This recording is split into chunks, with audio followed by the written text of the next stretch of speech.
So today we're going to learn more about the most talked about pickup truck of the year, Tesla CyberTruck. In this video, we will be sharing over 10 previously unknown information about the Cybertruck that hadn't been known until now. Information like the dimensions, the variants, tires, 48-volt architecture, the options, and most interestingly, information on a secret internal Tesla CyberTruck Accessories Team. We will be hearing directly from a person who was one of just 50 people who was invited to a special event that Tesla held on March 1st called the Investors Day, and was able to speak to the Tesla executives during the meet and greet before and after that event.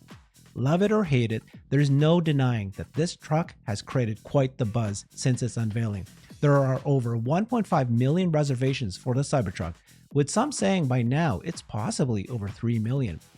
We all remember the day that Elon Musk unveiled the Cybertruck in 2019. The world was stunned by its unusual design. In fact, many people thought it was a joke, but Elon Musk had something to prove, and he certainly did. The Cybertruck is not just a gimmick, it's a powerful, all-electric pickup truck that's changing the game. One of the most impressive features of the truck is its durability. The body of the truck is made from ultra-hard 30x cold-rolled stainless steel that's bulletproof and dent-resistant. In fact, during the unveiling, a sledgehammer was used to demonstrate just how tough this truck is. It's safe to say that the Cybertruck is built to last. The truck is also a performance powerhouse with a range of up to 500 miles on a single charge. The truck is perfect for long road trips or off-road adventures. It also has a towing capacity of up to 14,000 pounds and a payload capacity of up to 3,500 pounds. Whether you need to haul heavy equipment or transport goods, the Cybertruck has got you covered. Now, inside the truck, you'll find a minimalistic and futuristic interior. But what size will the display be? Will there be a gauge cluster display or heads-up display? Will there be a second-row console screen? We will learn these and more shortly. As you'll find out, the Cybertruck is more than just a pickup truck. It's a glimpse into the future. With its electric powertrain, advanced technology, and innovative design, the Cybertruck is setting the standard for what a pickup truck can be. So today we have Matthew Donegan-Ryan joining us. Matthew was an early investor in Tesla and was lucky enough to be one of just 50 retail investors invited to Tesla's Investor Day. Thank you so much. Welcome, Matthew. Thanks, Herbert. I'm very happy to be here. I always love watching your videos. Thank you. So Matthew knows trucks. He's owned 6 F-150s, including a handful of Raptors. He also worked at a Ford dealership throughout college. He's an adventurer that drives his trucks in the snow, on gravel, and dirt roads.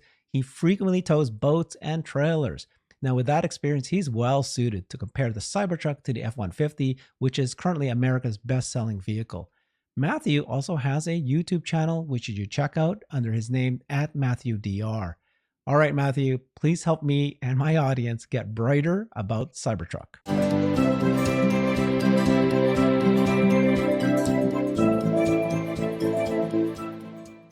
Okay. So let's get right to it, Matthew. You had the chance to speak with the Cybertruck team at that event. What do you think is the most exciting information that you learned? Yeah, I mean, a lot of the things that I announced were just either confirming what we already knew or thought, or finalizing some of the details that were kind of up in the air. But the thing that was just really new and kind of shocked me the most is the special accessories team. So being a guy who likes to modify his trucks a little bit and add off-road lighting and winches and things like that, I knew there's a huge aftermarket group of suppliers that build these types of accessories for all the other truck brands, and things like a Jeep Wrangler. There's tons of accessories for those.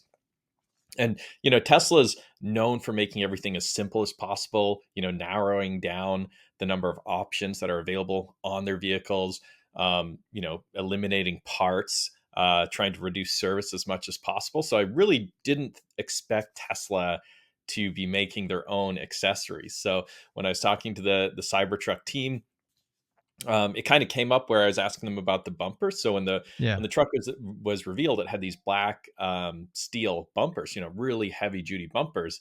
And a lot of people were complaining, oh, those will never be legal because they're not, 5 mile an hour, impact compliant. If you hit a pedestrian with those, game over for the pedestrian's legs.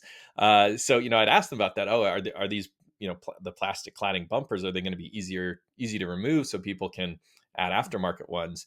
And I received very direct, like, you won't have to go aftermarket.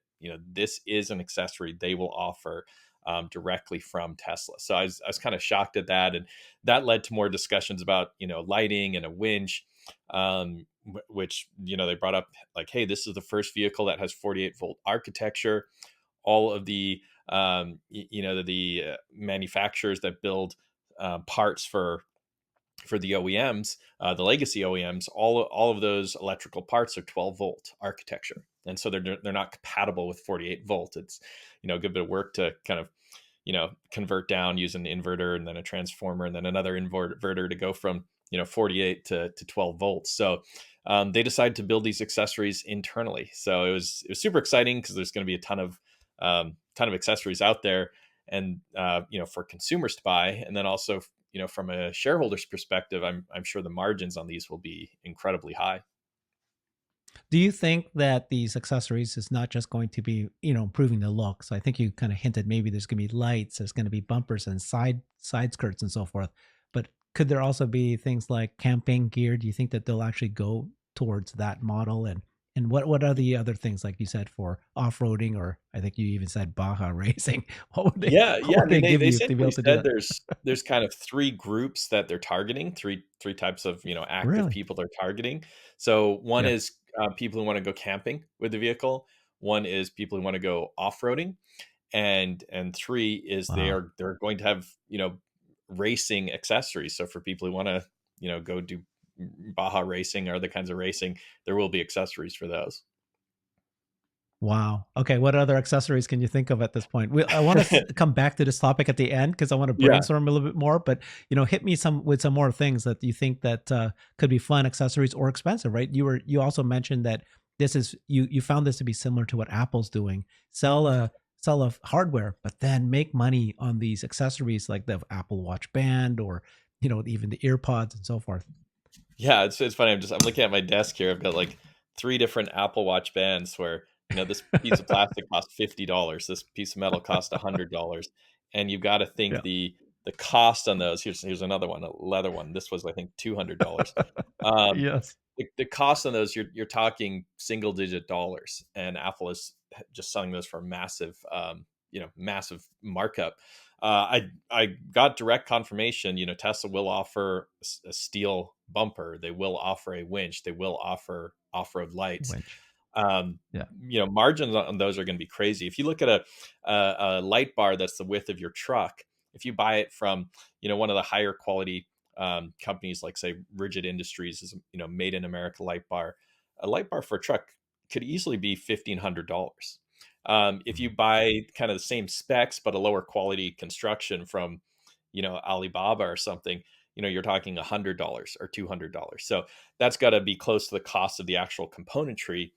If Tesla's building these in house, I'm sure they'll be extremely high quality. You could charge that $1,500 for a light bar, like the top line uh, aftermarket companies do, and your cost might be $100. Those are Yeah. some incredible margins.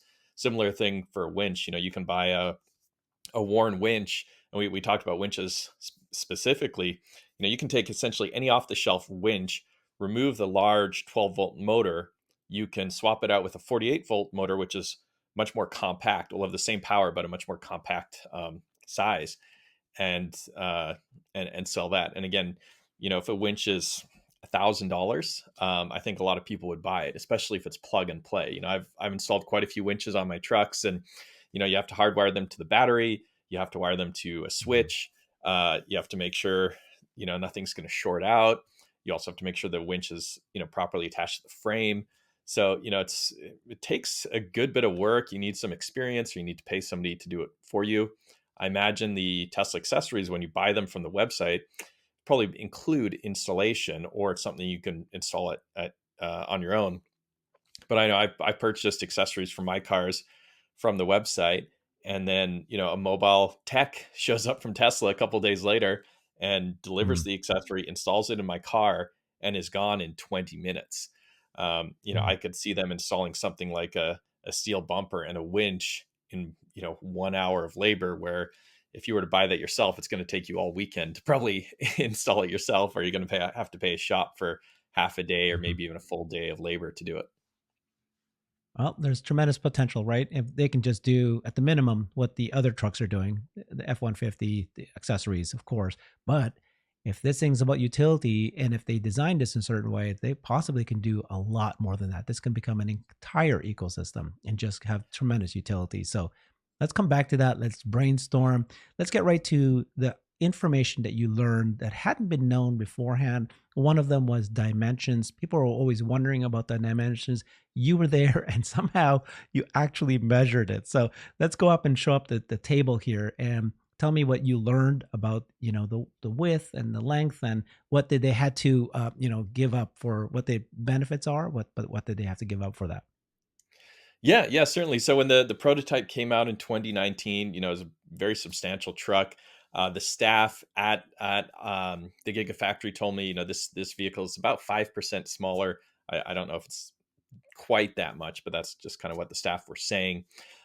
It's when you look at it, it's around the same size as an F-150 Super Crew with a 5.5 foot bed. So if you order an F-150, you can get it in so many different combinations. You can get a two door, a four door, which is the Super Crew. You can get a Super Cab, which is kind of like the half doors in the back that open like suicide doors. You can get a 5.5 foot bed, I believe six, maybe 6.5, and then an 8 foot bed. So there's a lot of different combinations, but the vast majority of F-150 sold are the Super Crew with the short bed. So the four full size Mm, doors, the 5.5 foot bed. So when you see that truck and you see the Cybertruck, they're about the same length. The mhm, Cybertruck is, about an inch and a half, and about an inch and a half shorter. So it's almost as long. The width, the Cybertruck, a regular F-150, so a non-Raptor, is just under 80 inches. Basically, every full size truck is 79.9 inches wide, because if mm, you're 80 inches wide, you have to have those amber wide width lights on the marker lights on the front, and red marker lights on the rear. So almost all trucks are 79.9 inches. So when you see the Raptor, that's essentially how wide the body of the truck is. But then you also have the little fender flares that come out to go over the really wide tires. So, when I look at it compared to the size of the Raptor, it's almost as big. It's just a little narrower, a little shorter.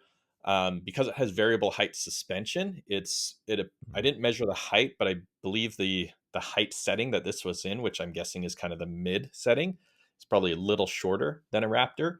But then it will have we've seen videos of it at max height, which is way higher than a Raptor. And then of course, when you're cruising on the freeway at 60, 70 miles an hour, and you want to get the best fuel efficiency, mm. it's going to be lower, as low to the ground as it can be, similar to what happens when you drive a Model S or a Model X with air suspension right now. Okay.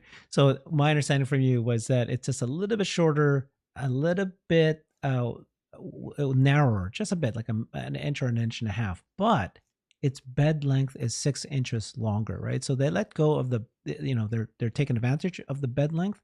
However, I've also heard of that there's no mid gate. Yeah, correct. So there's no mid-gate pass through from the bed to the cab, um, which there's some rumors of people saying that would be pretty cool. I believe the glass window does go all the way down in the back, so you could still grab something out of the back, or Hmm. if you had a tent or a camper or something that went on top of the bed, you could have your AC or your HVAC coming in from the cabin. Um, Mhm. Having a 6 foot bed is pretty handy. If you have a 6 foot bed, then you can fold out, the tailgate. You should be at, almost 8 feet of total length. So, if you have a 4 by 8 foot sheet of sheetrock or plywood or something like that, you could basically fit that in the bed of the truck without it extending, much past the tailgate. Whereas on a 6 inch shorter bed, obviously you'll have an extra 6 inches sticking out. So having that extra bit of space is great, especially if you're the kind of person who might put dirt bikes or something like that, maybe a snowmobile or something like that in the bed of your truck. Having those extra 6 inches is just a really nice to have. And Tesla's able to offer that extra 6 inches because they don't need such a long hood to fit, a turbocharged V6 engine or a V8 engine in the front. So you can have a smaller front and therefore the longer bed. Okay. And so a few questions regarding what you saw. You saw the pre-production beta. How confident are you on the measurements? And I also heard that it's 5% smaller. This, what you saw is 5% smaller than the original prototype that they had shown. Yeah, I mean, I believe my dimensions are going to be within, 1 inch or 2 inches of the final, the release, the release, production vehicle. So basically, the vehicle I saw, this is called a pre-production beta. What this means is this is everything that they're currently planning on building was in this vehicle. The next step is what they call the release candidate. So that's when they're really testing out all the manufacturing and making sure whatever they build is meeting their standards. And then there's actually the production vehicle. So we're kind of there's two more iterations before the one that you and I might buy 6 months from now, a year from now.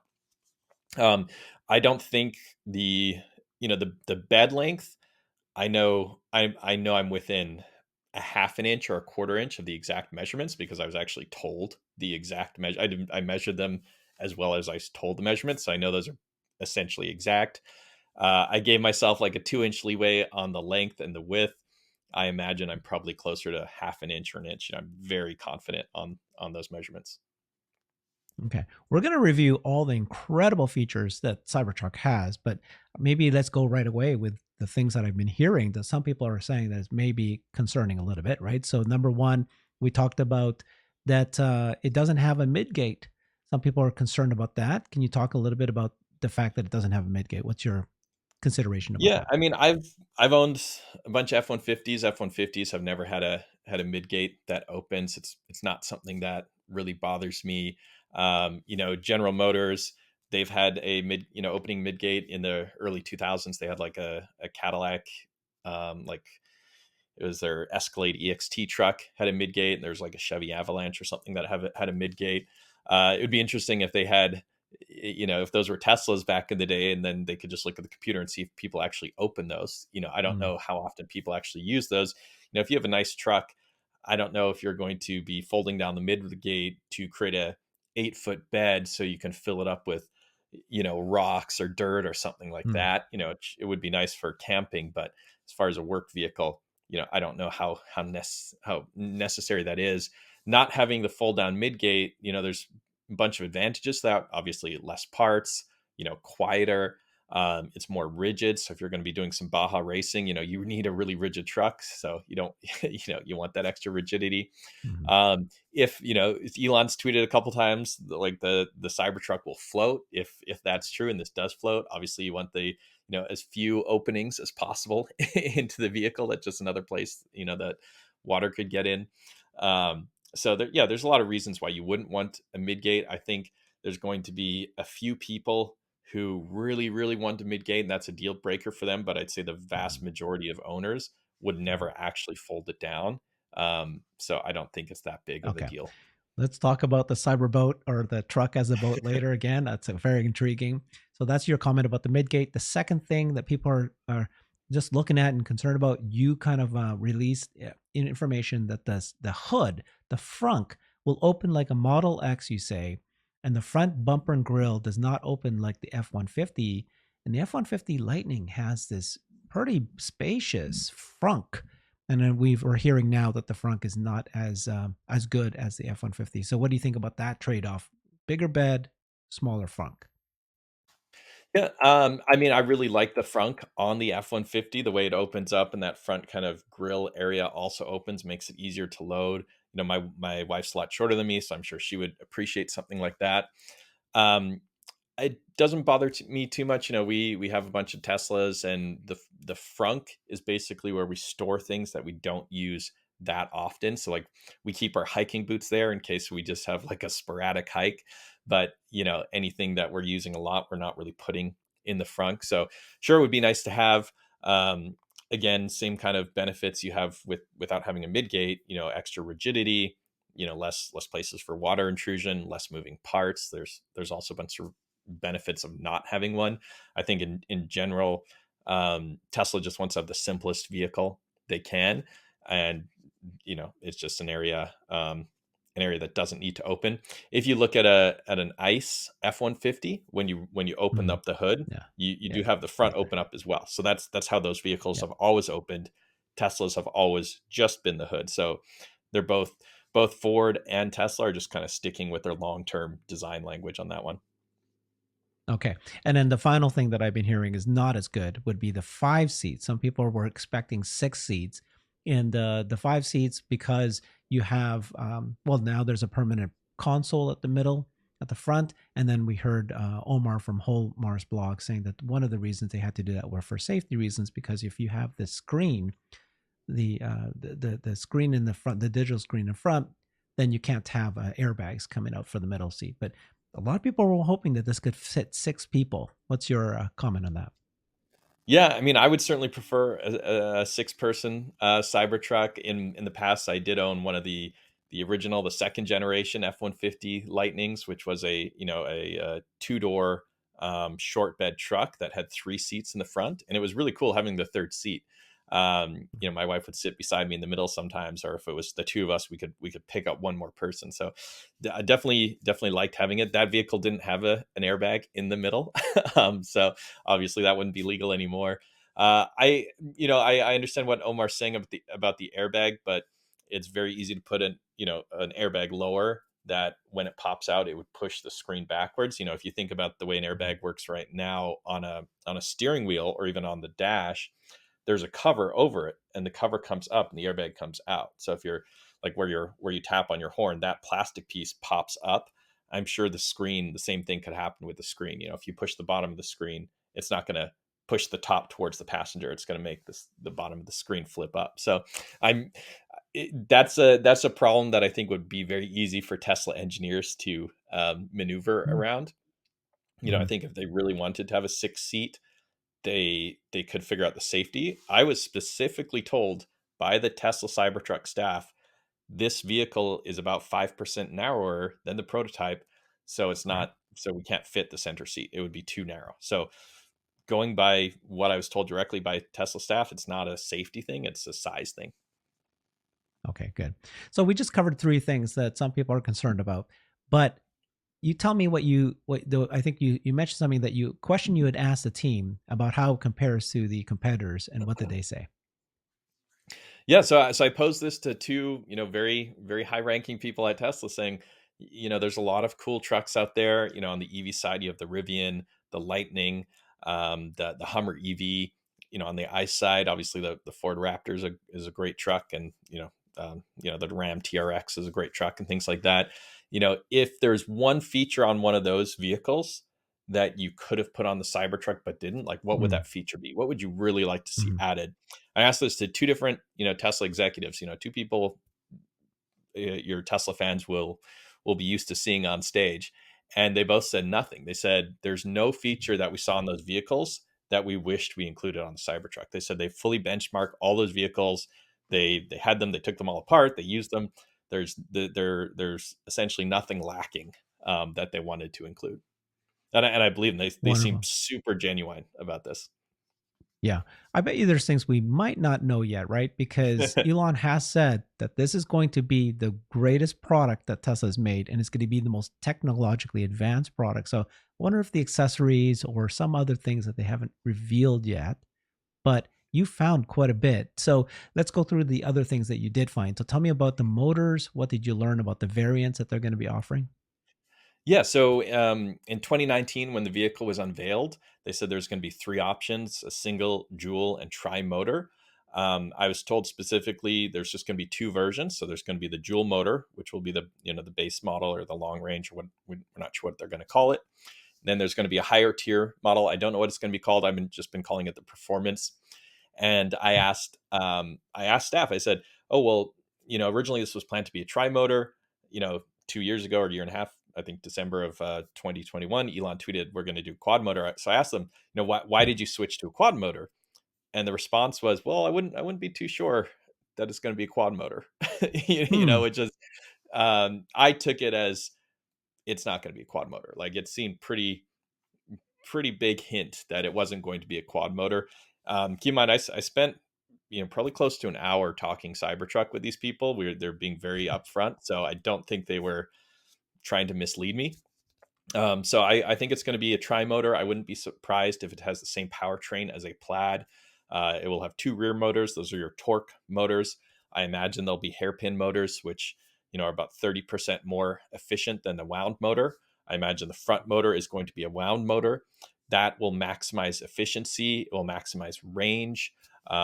So I'm you know, if you ask me how confident I am in the dimensions, it's like I am 99% confident in that. In the tri motor, I'd say more like a 70%, 75% confident it will be tri motor. So it's going to be a dual motor and a tri motor, is what you're thinking. And then Yeah. each of these wheels would be able to, it's like the crab walk thing, right? What do they call that? So well, crab walk, you may need I don't. Yeah, I think you could probably do that with a tri motor. I mean, essentially with a crab walk, you need four-wheel steering. So with four-wheel Yeah. steering, let's say you're doing a U-turn. You have the front. Let's say you're doing a counterclockwise U-turn. You have your front wheels turning to the left, and you have your rear wheels turning to the right. Right. So your front and Right. your rear wheels are opposite. With a crab walk, basically both wheels, your front wheels and your rear wheels, turn the same direction to allow you to move sideways. Yeah. You don't, you're still moving diagonally. It's not like you can drive, you can drive right up to a parallel parking spot and slide right in. um, That's what I want to but do. it will certainly help with parallel parking. Hmm. Okay, good, good. All right, so those are the motors, and then what's next? So we have the windshield light bar. Tell me what you think about that. That's going to make the car look great. And some people were worried it was going to disappear, but you've confirmed Yeah, so that it's there, right? when I saw the release of like the prototype unveil, when I saw the light bar at the top of the windshield, I was like, that's really cool because I typically put a light bar on my vehicles, on my trucks, usually Yeah, down below at the bumper level. And I thought if it's at the higher level, when you buy an off-road light, it's extremely bright, like it's illegal to use on public roads. So if you remember when people used to have off-road lights, they'd have like little covers over them, and they take them off when they were going yeah, off-roading. Now basically you never see people with the covers on. So what I assumed with that light bar when it was in the unveil, I assumed it would just be low power, right? It's not going to be super bright, and there might be some aftermarket options. Um, we did see a bunch of pictures of the prototype that didn't really look like it had the light bar. And mm, so when I was talking to staff, it's like, oh, why did why is there no light bar? Why did you remove the light bar? And the guy was like, did we? And he went to look, because he thought I was incorrect. there. He thought me Yeah, saying there's no light bar was incorrect. And you could see it. There was basically with the lights off, you can't really see it at all. Um, so I think I'm very confident the light bar will be in the release. I think the wide width amber marker lights will be in the light bar. We did see one picture of the Cybertruck with the amber lights between the two headlights, hmm, but I think it's going to be in the light bar just like on the Tesla Semi. I think it's going to look very similar to the Tesla Semi light bar. One of the gonna make cool the. things about um, Tesla, I might be going off on a tangent here, is the ability for law enforcement to use this vehicle. Hmm. Hmm. I've watched a lot of interviews of law enforcement who use like a Model Y, for their police cruiser, and one of the great things about using a Model Y or Model 3 is they don't need to purchase as many aftermarket accessories for those vehicles. Yeah, So when you purchase a police cruiser, the police have to spend 10, 20 grand, I don't know the exact number, on accessories. One of them is dash cams. So you have your official dash cam, which is often made by like that taser company, that records like traffic stops. But you also have like a security dash cam. So if someone like mhm, breaks into the police car, so they have like 360 cameras. yeah, It's more for security, like you or I might have on one of our cars. And I've seen in interviews with police where they don't have to pay yeah, for those expensive dash cam setups because Tesla have them from the factory. I could see a really similar thing with the light bar. Like, what if the light bar, if you purchase it as a first responder, or police vehicle or something like that, there's just from the factory an option to have, red and blue flashing lights. This light bar is going It's to already there. support, it's not just going to Yeah. be a white light bar or an amber light bar. It's going to support all colors. Yeah. Definitely can be used for military and police for sure. And then one thing they don't have to buy too is the interior display. Tell me about what you learned about the interior. Yeah. So, in addition to the 5 seats, the other things we learned about the interior is there's just one display in the front. So there's no gauge cluster display. There's no heads up display. The display is Mm. 18 and a half inches. So it's about an inch and a half, like diagonally longer than the display in a Model X or Model S. And then there is a rear display in the rear center console, just like in a Model S and X. Gotcha. Okay, there are. So that's great information you found. It's gonna be a wonderful truck. And then what about the wiper? Let's talk about the wiper. That the big giant wiper. We saw a photo of Franz standing over the truck, and then people are saying, "Oh, that wiper does not have." Apparently, the NHTSA regulation says that it has to be able to at least do 80% of the windshield. And then there's some Yeah, people saying that there might be a patent for, instead of it just a single wiper going like this, that it can actually move along, articulate. Yeah. articulate Yeah, and move along. I don't think this one articulates. I think it's a pretty simple wiper. I did talk to a Tesla executive about this wiper, and he said they've had quite a few iterations, and he Yeah, was very happy with the current version. So what we saw on this pre-production beta is yeah. what they're planning to go to production with. So we didn't get to see it Yeah. in action. It's a very big windscreen, windshield, so it's, I have no doubt this will clean 80%, of the Okay. windshield. Gotcha. Okay. Well, then let's talk about the air suspension and the wheels. And so you were saying that this is going to be the largest air suspension that has ever been built before. Saw some photos that So you were taking. so with air suspension, you have cylinders, you have your separate from your shocks. So you have your shocks, you have probably shocks, springs, but then you also have the air suspension cylinder. And the I saw this cylinder on the truck, and I was like, that looks beefy. And Sandy Monroe was actually Right. beside me talking to kind of a little crew of people who had surrounded him. And so I waited for their questions to end, and I asked Sandy, I was like, "Is you know that tell me about this air suspension?" And he very directly said that's the biggest air suspension cylinder he's ever seen. He said the second biggest Yeah. were what's on Ram trucks. So, some Ram trucks have uh, air suspension as an option.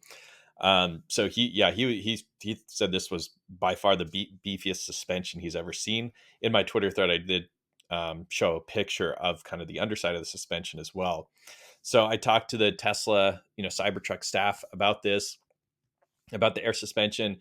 They directly told me it will be standard on all Cybertrucks. Same thing. They said the rear wheel steering will be standard on all Cybertrucks. And then later on, when we got into the talking about racing, and they were telling me they're going to take this to Baja, they will compete. And I said, well, is there going to be an option of a non air suspension option for off road racing? Like how can air suspension take the pressure, the force that's exerted when you jump a vehicle and it lands, your suspension Mhm. basically completely depresses in an instant, right? It goes from fully extended to fully depressed. And I said, how's the air suspension going to handle it? And they said they have tested it. They have jumped it. So they have jumped a Cybertruck, and the suspension is built to handle that kind of load. I can tell you, if you are jumping your Cybertruck, you will need to replace your suspension, in a short amount of time, no matter what. As a Raptor owner, Raptors have very beefy suspensions. It's recommended by the manufacturer you replace it, your shocks and your springs or at least rebuild your shocks, every 100,000 miles. However, anyone who off roads their truck will typically have to replace it like every 10,000 or 15,000 miles. So, I'm sure the air suspension can handle it, but if you're jumping it, your air suspension will wear out just like any standard shock and spring suspension. It sounds like they really optimized this truck to be durable, to be the biggest, baddest thing out there. Bulletproof, steel. It can off road. It can do Baja racing. It can now. Tell me about the Cyberboat. How likely is this thing going to float? Now we've heard Elon say that it should be able to go from the South Padre Island and back, which is, I don't even know how long it is, but it should be, I don't know. I wouldn't even guess how Yeah, far away it is. this is again, this is a feature that probably no one's ever going to use unless you're like stuck in a flood. If Elon says it will actually float and he'll warranty it, I'll certainly test it out with my Cybertruck. There's a boat launch about a quarter mile from my house. um, but yeah, I mean, it does look like it's sealed. If you look at my picture from the tailgate with the tailgate folded down, you can see this Mm, like really beefy looking weather stripping. With tailgates or with beds of trucks, they naturally drain water. So most people don't have a cover on the bed of their truck. So if it's raining, you obviously don't want your truck filling mm, up with water and starting causing corrosion and added weight and things like that. So they naturally drain. Since the Cybertruck, has essentially a canopy or the cover uh, on it, they can have a sealed truck because it's not as likely that it's going to get full of rain. So what I imagine is it will be a completely sealed bed. In the sub trunk, I imagine there'll be drain plugs that you can open up. So if you get water in there or use it like an ice bucket or something, you can drain it. So yeah, maybe it will float. It's a mm. good safety feature. So it'll be fun to fun to see, but Yeah. See, definitely not if gonna, you know, if you're planning on using it to shorten your commute by, fording a river or something, I don't think that's going to be a great long-term strategy. okay, good. Tell me about pricing.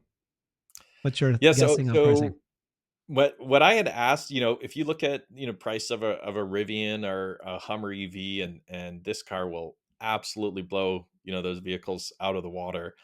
They're very expensive trucks, well into the six figures for, fully loaded one. Um, And if you look at the price of a Model X Plaid now costs $110,000. So I posed this question to two different executives. I said, surely this is going to cost more than a loaded Model X because this is the most incredible vehicle I've ever seen. And they both told me like, yeah, don't be too sure of that. So they don't think it's Wow. going to cost that much. I've been I've been thinking about the pricing a lot. I've been comparing the price of Model Ys and Model S and X when the Raptor was first revealed, as well as the price of a Ford Raptor when the when the Cybertruck was first revealed to now. Um, and so what I believe is essentially there'll be two versions. Again, no single motor. There'll be dual motor and there'll be a performance, which I believe will be a tri motor. And I think they'll be $10,000 to $20,000 more than the reveal price. So the dual motor Mm, was 50K, the tri motor was yeah. 70K. So I think the dual motor will probably be in that 60 to 70K range, and I think the tri motor will be in the 80 to 90K range. Not I bad, do yeah. think the cheapest that the performance version or the tri motor will be 79K. To get it just under the $80,000 limit for the IRA kind of federal tax rebate. Yeah. However, I think most people who can afford a $80,000 truck, they might not even qualify for that rebate.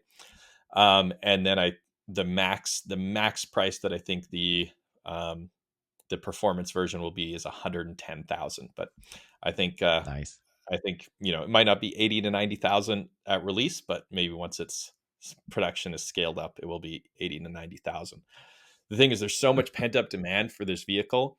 There's people, fans like me who'll buy it, as long as it's not a crazy amount of money. If this truck is $80,000 or $110,000, I'm going to buy it. If it's 150, I'm probably not going to buy it. Um, so I think there's a lot of people in my situation where they're probably going to buy it anyway. If the performance version comes out at 80,000, I think there'll be a lot of people early on the list who might buy it and then resell it for Yeah. 120, Yeah. 130, $150,000. So Tesla doesn't really, it's not really in their best interest to make it, super cheap.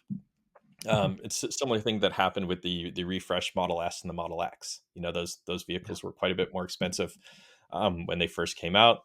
I Yeah. bought And then a they go a up. long range 2-wheel drive Model 3, the month that came out, and then 6 months later you could buy a performance Model 3 for almost the same price.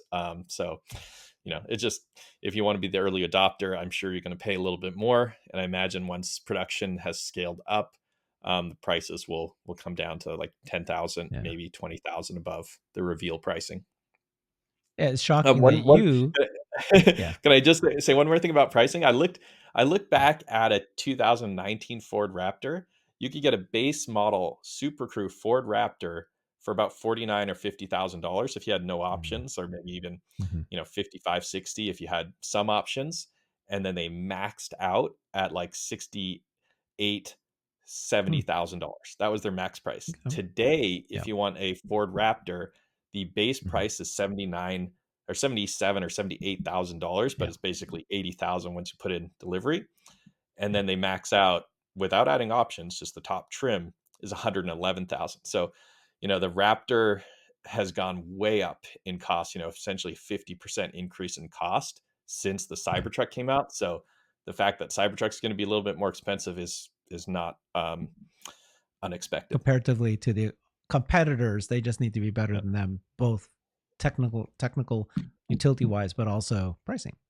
And I think they're Yep. going to do it. So what's shocking to me was that you have owned 13 Teslas, and now you've bought this, or you reserved the Cybertruck, and not just one, right? You multiple. So maybe you're a little crazy. Maybe you're not the person we should be, basing our decisions on, of how incredible the Cybertruck is. Yeah, I think I've got around 20 reservations spread out over a few different accounts. You're I'm crazy. not really hoping to get an early one. Okay, good. So let's talk about the range and the weight. Those are other things you haven't discussed yet. What did you learn about the Cybertruck's range and potentially the weight? Yeah, how would you know these Yeah, things? so I don't have any kind of any exact answers on these, but I did start Hmm. discussing weight with the team. They wouldn't share the weight. I kind of said like, hey, the Hummer EV is like 9,000 pounds, and the Rivian's like, I think it's 73, 7,400 pounds. The Plaid Model X is I think 5,400 pounds. So I said, this is a big vehicle. This is Mm, probably going to be pretty heavy vehicle. And I got a yeah, similar response, like it's not going to be that heavy. as heavy Like as I it's think. not. So they basically said it's not going to be as heavy as the Hummer EV. They wouldn't tell me the exact weight. I imagine it will be something similar to the Rivian. Yeah. If you think about the Rivian and the Cybertruck, the Rivian has a 135 kilowatt hour pack. The battery pack is what's going to drive the weight. So I would imagine, I didn't discuss range with the team, but they seemed like they were really pushing to get a lower weight. So, Yeah. Elon has said that the Cybertruck will exceed um, all of the initial specs that they released. So they did say that the Cybertruck would have a 500-mile range. It wouldn't shock me if that's the one spec that it actually doesn't exceed. So I Mm, think the range will be in the 400 to 500 mile um, mhm. region. It could be. I'd say the max it will be is 500. I don't think they're really going to exceed that. And I wouldn't be surprised if it's closer to 400. If you're going to tow with this vehicle, you figure you're probably going to lose half of that range. So if you're towing and it has a 400-mile range, you still get 200 miles. Like that still means you can drive for 3 hours without charging. I think that's a pretty reasonable range for towing. Yeah. But I don't have any better insight than that. Okay. Wonderful. And then what's your, you had a chance to actually meet and talk to the Cybertruck team. So what was your initial reaction about them, and what did you like? Yeah, so when I was talking to the team, it's interesting because I thought, these people have been working on this vehicle, for who knows how many years before the reveal, and it's 3.5 years since the reveal. I kind of expected them to be almost burned out, or just when you get to the end of a project where you just want to release it, you just want to publish it, right? I kind of expected that, but Yeah. this team was pumped. Like they were just so hyped to release this vehicle. I can tell you, I've seen every single video and picture of this truck, and I was blown away by how good it looks in person. It looks so much better in person than any video or any picture you've ever seen. The construction, the build, it's just looks tough and strong and durable. And that team just exuded confidence. They were just that you could tell they wished they could reveal more. There's a lot of things that I asked them that they kind of wanted to answer, but they pulled back a little bit. I think there's going to be a really impressive reveal of this vehicle. I imagine they're going to show the vehicle doing some really exciting things. When they do release it, they probably will show people using the camping accessories. I wouldn't be surprised if they Yeah. jump one. I'm sure they'll probably Yeah. race it against a Porsche 911 and showing it beating a 911 in a quarter mile quarter mile sprint. So Yeah. they're very very excited. So I can't wait to see the final version of the product. Yeah, that's what I'm saying. I think this is going to revolutionize trucking, and there's actually a nice spider chart that I'm going to show on the screen here that Lance King from Cyberlander showed me, and he showed that 8 different uh, the things that you would look for in terms of how you would value different cars, performance, economy, affordability, utility, those kind of things, and he believes that the Cybertruck is so superior in all aspects that it's not only going to win over the trucking industry, but it's going to be something that other people who weren't even looking to buy a truck will end up buying this.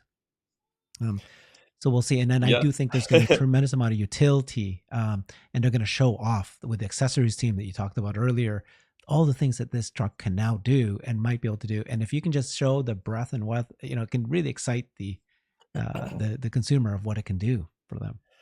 Yeah, I think it's gonna have so much more utility than a regular truck. So, if you think about an F-150, it's just a big vehicle. The fact that this is rear wheel steering is just gonna make it Yeah. seem ever so slightly smaller. It's gonna be easier to, park and maneuver. Having the vault, the cover that goes over the bed, means you can use the bed like the trunk of a car. You can haul a ton of stuff in it, like a van, essentially. Yeah. Um, Yeah. there's very little maintenance on this vehicle. Yeah. I have quite a few friends and family members who, whenever they need a truck, they just come and borrow my truck. Like, they don't want to own a truck Mhm. themselves because it's kind of a Yeah. hassle. But a bunch of those people now want to buy a truck. So, like, my parents, they have a Tesla Your Model X parents? right now. They're gonna buy a Cybertruck. Like, that's that's on their list. Um, and you would never have seen them as like truck people in the past. So I think this will convert a lot of people who might buy SUVs, which is obviously the largest automotive category right now. Yeah. People who might use a minivan because they need hauling space, but not necessarily 7 seats. They might only need Right. 3, 4, 5 seats, but minivans are great for hauling. This will be able to Yeah. haul better than a minivan, and it will be able to truck better than a truck, and it will be faster 0 to 60 than a Porsche. So it's going to attract a Exactly. lot of people. It's crazy. You just reminded me of something that we were talking about earlier, that some people are complaining it doesn't have a lot of storage because it's got a smaller frunk. It doesn't have those side doors. But if you can cover the back that, more easily than usual, than other trucks, then you got a tremendous amount of storage. That's like you just said, right? Could be serving as Yeah, storage yeah. for Like, you. I'm sure the Frunk storage will probably be less than the F-150, but I think it's still going to be plenty of space. But Yeah. yeah, the bed of the truck will essentially be like a giant trunk. So yeah, you're not going to be wanting more storage space for the vehicle. Yeah, I don't believe there are storage in the sails anymore. I think that's to make it simpler, sturdier, less parts. But underneath the bed, there's also the sub trunk, just like in every other Tesla. So there'll be even Oh, more okay. storage there. But Gotcha. I've never heard of anyone who owned a Tesla who was like, "Oh, there's not enough storage in this vehicle." I mean, they all have That's way exactly more right. storage than any other vehicle in their category. Okay. So what's your excitement level for the truck? Do you think it's going to revolutionize? Is it going to be something that going to take off? What do you think is going to happen to the stock and the business?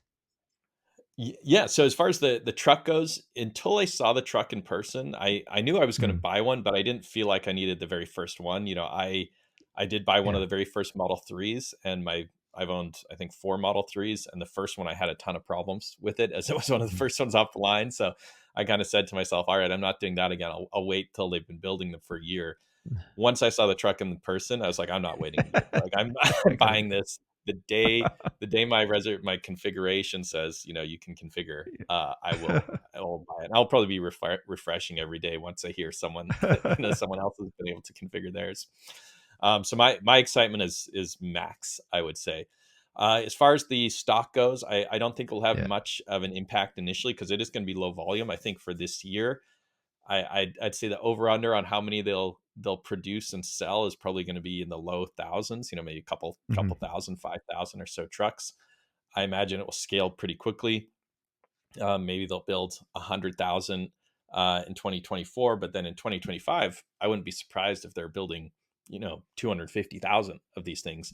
I believe the F-150, depending on the year, sells anywhere from 600,000 to 800,000. I have no doubt that Hmm. they could sell more than that of this vehicle. As they Yeah. scale it up, the cost of this vehicle will be, I mean, the cost essentially is going to be cheaper than a Raptor. So it's going to outperform a Raptor in every single category except for probably Yeah. range. Um, Yes. but it will be cheaper than a Raptor. Wait until this truck is cheaper than an XL. If you were to buy an XLT F-150 with leather seats and a sunroof and their largest Ford display, you're still talking that's a $60,000 truck. Um, so the Cybertruck will absolutely compete just from a purchase price with a regular truck, when you compare feature to feature. But of course, it's going to be way cheaper from a maintenance and fuel standpoint. So if you figure there's a lot of people like me, most people who own trucks don't change brands. Like I've owned Right. 6 F-150s. I've never even Yes. considered buying a Ram. I've never Yes. considered buying a Chevy. I've never considered Yeah. buying a Toyota. Like I wouldn't even test drive one. A lot of people are like that. Like once you get your truck brand, you just stick with that. I think so many of those people will look at the Cybertruck. Um, Yeah. so I have no doubt that this could be the best selling truck on the market. Yeah. Awesome. Well, thank you, Matthew. Appreciate this. People need to know, and you heard today how incredibly intelligent Matthew is. He owns, what was it, 6 F-150s, but you are branded today as a Cybertruck Insider. So Yeah. please follow Matthew on his on his adventures with the Cybertruck. He's got more information he's going to release, more than most people that knows the Cybertruck better than others. So follow him on Twitter under the handle at MatthewDR. And of course, he's got a YouTube channel too. Check out his videos that he just dropped a few days ago before this interview. So, what do you guys think, right? So, it's Cybertruck, right? Do you love it? Do you hate it? It's pretty polarizing, but you got to agree that it's going to change the game. Let me know in the comments what you think. And don't forget, please hit the subscribe button. And we've got lots more great content coming. Thank you, everybody. I really appreciate this. Hopefully, you felt that you got a little bit brighter. Thanks again, Matthew. Appreciate it. Thanks, Everett.